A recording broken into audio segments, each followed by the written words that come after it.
Korang nak mana? Nak makan gaji ataupun berbisnes?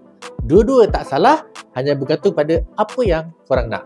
Kalau korang tak tahu apa yang korang nak, Math saya bantu. Okey.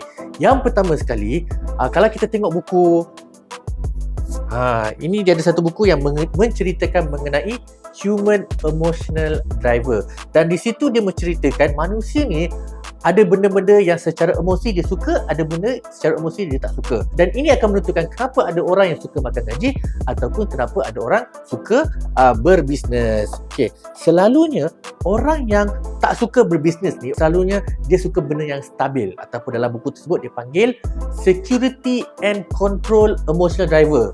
Security control maksudnya dia suka benda yang stabil. And that's why perempuan, orang yang ada security control dia lebih suka kerja di bawah orang dan dapat gaji.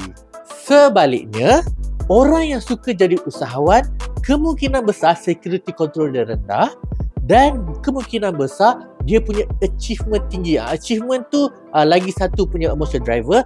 Perasan tak, ada kawan-kawan usahawan you, dia macam tak puas hati bila dia buat kerja, tiba-tiba bos suruh buat kerja lain, suruh buat projek lain, asyik tukar.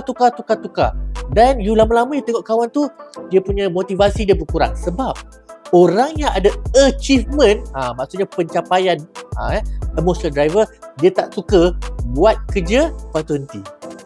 That's why kebanyakan usahawan sampai umur 30 tahun, 30 lebih, dia macam, apa aku buat dengan kerjaya aku? Tak ke mana-mana, asyik ikut cakap bos je.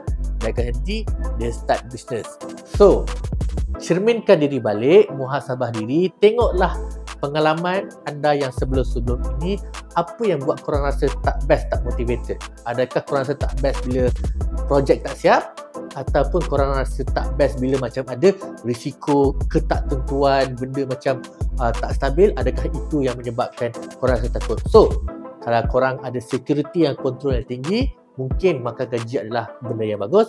Tapi kalau anda suka, seseorang yang suka nak mencapai, menghabiskan sesuatu dan korang tak kisah pun macam duit tak ada ke apa ke, mungkin usahawan sesuai untuk anda.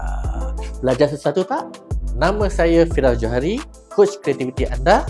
Fikir-fikirkan.